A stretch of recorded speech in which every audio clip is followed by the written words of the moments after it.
Jazmanimning o'g'liga turmushga chiqdim. Men u bilan ilk bor jazmanimning uyida uchrashdim. U chiroyli, jiddiy va hayotga teran nazar tashlaydigan yigit edi. Men uchun esa u oddiygina jazmanimning o'g'li edi, xolos. Ammo vaqt o'tgan sayin ko'zlarimiz tez-tez to'qnashib qoladigan bo'ldi. Uning nigohi menga begona emasdek tuyulardi. Unda iliqlik, istak va yashirin bir ehtiros bor edi. Bir kuni kechqurun jazmanim safarga ketganida, u meni mehmonxonada yolg'iz topdi. Oramizda sukut hukm surdi. Men uning yoniga o'tirdim, yuragim tez ura boshladi. U esa asta qo'limni tutdi. Bu oddiy teginish emasdi, bu yurakdan chiqayotgan ehtiros edi. Biz bir-birimizga yillar davomida yetmay kelgan iliqlikni berdik. O'sha oqshomdan so'ng biz yashirincha ko'risha boshladik. Vaqt o'tgan sayin sevgi bizni butunlay o'z domiga tortdi.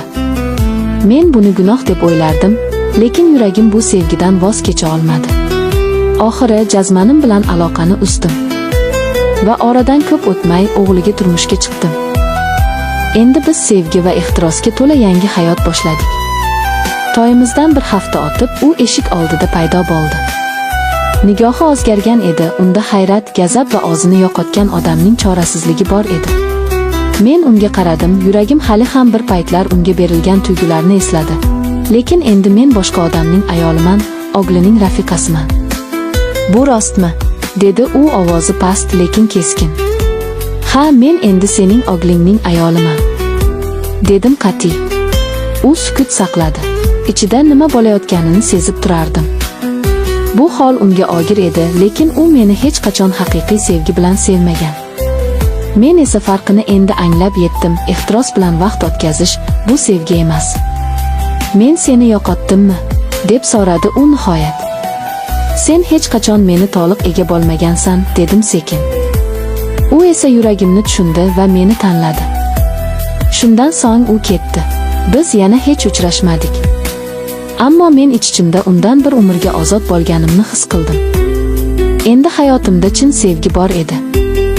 Va bu sevgi meni yanada kuchliroq, baxtliroq ayolga aylantirdi. Oradan bir necha oy o'tdi. Biz erim bilan yangi hayotga ko'nikib, baxtli yashay boshladik. Ammo yuragimning bir chekkasida hanuz eski tanish, jazmanim uchun achinish aralash hislar bor edi. U hech qanday yomonlik qilmagan edi. Biz faqat yo'limizni adashtirib, vaqtincha bir-birimizga yaqinlashgan edik, xolos. Bir kuni kutilmagan mehmon eshikni taqillatdi. Bu u edi. Lekin bu safar nigohi tinch, yuragi yengilroq ko'r. Endi biz uchalamiz bir uyda emas, bir yurakda yashardik. Jazmanim endi qaynotamga aylangan edi. U bizni hurmat bilan kuzatardi, ko'p aralashmasdi, lekin mehrini doim sezdirib turardi. Har tongda u hovlida choy damlab bizni kutib o'tirgan bo'lardi. Men pazandachilik bilan shug'ullanardim, erim esa ishdan kech kelib, har doim birinchi bo'lib qaynotasidan hol so'rardi. Biz oddiy hayotga chuqurroq ma'no bera boshladik. Bir kuni men erimga qarab shunday dedim. Biz galati, lekin mukammal oilamiz. Kimdir bu holatni tushunmasligi mumkin. Ammo men sen bilan va otang bilan birga yashayotganimdan baxtiyorman. U meni quchoqladi va pichirladi. Men ham seni har kuni yangidan sevaman. Keyinchalik biz farzandli bo'ldik. Qaynotam nevara bagiriga bosib, bu mening 2 bor sevgim mevasidir, deb kuldi. U endi avvalgidek emas edi, hayot unga sabr, ko'ngil kengligi va chinakam kechirimni o'rgatdi. Biz birga bayramlar o'tkazdik, birga yig'ladik, birga quvondik. Har bir kunda o'ziga xos go'zallik bor edi, ayniqsa bir paytlar murakkab munosabatlardan boshlangan bu oila uchun. Bu hikoya ehtiros bilan boshlangan bo'lsa-da, muhabbat, kechirim va hurmat bilan davom etdi. Va biz hayotga o'z izimizni qoldirayotgan edik, ajralmas, qudratli oila sifatida.